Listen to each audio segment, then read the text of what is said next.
السلام علیکم۔ بسم اللہ الرحمن الرحیم۔ حضرت سلیمان اور ملکہ بلقیس کا واقعہ۔ دوستو، آج ہم حضرت سلیمان اور ملکہ بلقیس کا واقعہ پڑھنے والے ہیں۔ اس واقعہ کو پڑھ کر آپ کا ایمان تازہ ہو جائے گا اور آپ کو کئی ایسی جانکاری حاصل ہوں گی جو شاید آپ کو معلوم نہیں ہوں گی، تو اس واقعہ کو پورا ضرور پڑھیں۔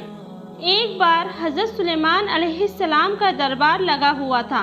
سبھی انسان، جانور، پرندے اور جنات دربار میں حاضر تھے، لیکن ایک پرندہ جس کا نام ہدہد ہے وہ دربار میں موجود نہیں تھا۔ حضرت سلیمان علیہ السلام کو جب پتہ چلا کہ ہدہد دربار میں حاضر نہیں ہے تو حضرت سلیمان علیہ السلام بہت ناراض ہوئے۔ حضرت سلیمان علیہ السلام نے کہا کہ اگر ہدہد نے اپنے غیر حاضر ہونے کی کوئی ٹھوس وجہ نہیں بتایا تو میں اسے سزا دوں گا۔ کچھ دیر بعد ہدہد دربار میں حاضر ہوا۔ حضرت سلیمان علیہ السلام نے ہدہد سے پوچھا کہ تم کہاں تھے؟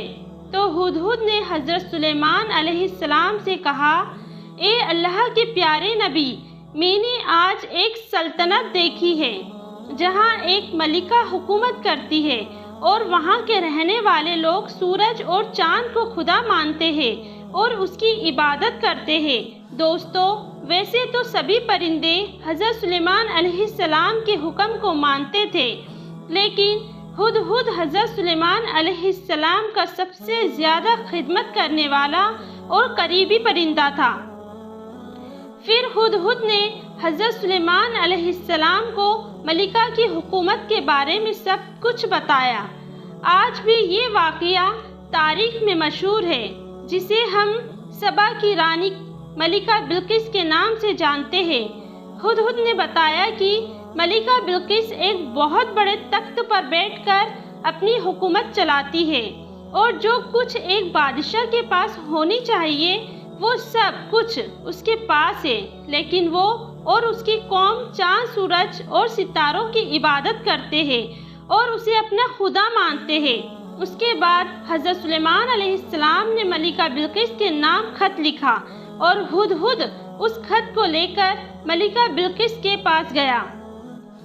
قرآن شریف میں بھی اس کا ذکر ہے کہ حضرت سلیمان علیہ السلام نے فرمایا کہ یہ خط لے کر جاؤ اور ملکہ بلقیس پاس اس خط کو گرا دو، تم دور ہو کر دیکھو کہ وہ کیا جواب دیتی ہے۔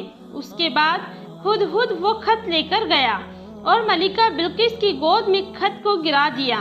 جب ملکہ بلقیس نے خط کو دیکھا تو اس نے اپنے سبھی درباریوں کو جمع کیا اور پڑھنے کے بعد کہا، اے لوگو، مجھے یہ خط خود کو اللہ کے نبی کہنے والے حضرت سلیمان علیہ السلام کی طرف سے آیا ہے اور انہوں نے اس خط میں ہمیں اپنے دین کو قبول کرنے کی دعوت دی ہے۔ خط کو سنا کر ملکہ بلقیس نے اپنے درباریوں اور سرداروں سے مشورہ لیا تو وزیروں نے کہا کہ ہم بہت طاقتور ہیں، ہمیں حضرت سلیمان علیہ السلام سے جنگ کرنی چاہیے۔ اس وقت ملکہ بلقیس نے اپنے وزیروں اور درباریوں کو سمجھایا کہ جنگ کرنا صحیح نہیں ہے، کیونکہ جنگ سے صرف نقصان ہونے والا ہے، اس میں کسی طرح سے ہمارا فائدہ نہیں ہے۔ ملکہ بلقیس نے کہا، بہتر طریقہ یہ ہے کہ کچھ خزانے اور کچھ تحفے حضرت سلیمان علیہ السلام کے پاس بھیج دیتے ہیں۔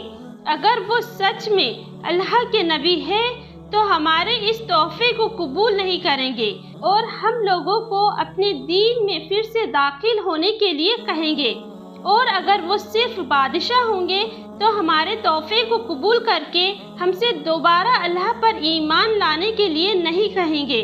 اس کے بعد ملکہ بلقیس نے ہر طرح کے خزانے اور تحفے حضرت سلیمان علیہ السلام کی بارگاہ میں بھیجنے کا انتظام کر لیا۔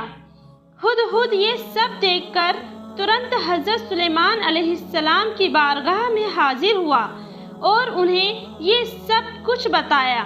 کچھ دنوں کے بعد جب ملکہ بلقیس کے خادم سبھی تحفہ اور خزانہ لے کر حضرت سلیمان علیہ السلام کے پاس پہنچے تو حضرت سلیمان علیہ السلام نے ملکہ بلقیس کا تحفہ واپس کروا دیا اور فرمایا کہ میرے اللہ نے جو دیا ہے اس کے آگے دنیا کی کوئی دولت اور خزانہ کسی کام کا نہیں۔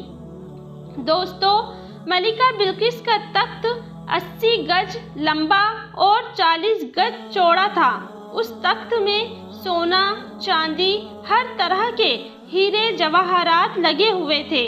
جب سبا کی ملکہ بلقیس کے تحفے اور خزانے کو حضرت سلیمان علیہ السلام نے واپس کیا تو ان وزیروں سے سلیمان علیہ السلام نے کہا کہ ملکہ بلقیس سے کہو کہ وہ اللہ سے ڈرے اور اس پر ایمان لائے اور اس کی عبادت کرے اور میری بارگاہ میں آئے۔ اس کے بعد حضرت سلیمان علیہ السلام نے اپنے دربار میں اعلان کیا کہ اے درباریوں، تم لوگوں میں کون ایسا ہے جو ملکہ بلقیس کے آنے سے پہلے اس کے تخت کو یہاں حاضر کر دے۔ دربار میں سے ایک بڑا جن بولا، حضور، اس تخت کو میں آپ کی بارگاہ میں دربار ختم ہونے سے پہلے حاضر کر دوں گا، میرے پاس وہ قابلیت ہے۔ حضرت سلیمان علیہ السلام نے کہا، اور جلدی کون لا سکتا ہے؟ یہ سن کر حضرت سلیمان علیہ السلام کے وزیر، جن کا نام آصف تھا، وہ اللہ کے بہت بڑے ولی بھی تھے، انہوں نے حضرت سلیمان علیہ السلام سے کہا، حضور، میں ملکہ بلقیس کی تخت کو پلک جھپکنے سے پہلے حاضر کر سکتا ہوں۔ اس کے بعد حضرت آصف نے اللہ کی عطا کی ہوئی طاقت سے سبا کی ملکہ بلقیس کے تخت کو ملک سبا سے بیت المقدس تک، یعنی حضرت سلیمان علیہ السلام کے محل میں کھینچ لیا، اور وہ تخت سلیمان علیہ السلام کے کرسی کے پاس آ گیا۔ وہ تخت زمین کے نیچے سے ہوتے ہوئے ایک پل میں حضرت سلیمان علیہ السلام کے محل میں آ گیا۔ دوستو، یہ ہوتی ہے اللہ کے ولیوں کی شان، تو آپ اندازہ لگا سکتے ہیں کہ اللہ کے نبی کی کیا شان ہوتی ہوگی۔ اس کے بعد جب خادموں نے واپس آ کر ملکہ بلقیس کو سارا معاملہ بتایا تو حضرت سلیمان علیہ السلام نے ان وزیروں سے کہا تھا، تو ملکہ بلقیس حضرت سلیمان علیہ السلام کے دربار میں حاضر ہوئی اور اپنے تخت کو بھی وہاں پر دیکھا، اور حضرت سلیمان علیہ السلام کو دیکھ کر بولی، بے شک آپ اللہ کے نبی ہیں۔ اس کے بعد ملکہ بلقیس نے حضرت سلیمان علیہ السلام اور اللہ پر ایمان لے آئی۔ دوستو، اللہ تعالیٰ سے دعا ہے کہ اگر ہمارے لکھنے میں یا پڑھنے میں کسی بھی طرح سے غلطی ہوئی ہو تو اللہ معاف کرے، اور اپنے پیارے نبی کے صدقے ہمیں زیادہ سے زیادہ نیک کام کرنے کی ہدایت دے، اور ہم سب کو برے کاموں سے بچائے اور زیادہ سے زیادہ نیک کام کرنے کی توفیق عطا کرے، آمین۔ ایسے ہی واقعات سننے کے لیے چینل کو سبسکرائب کریں، لائک کریں اور شیئر کریں۔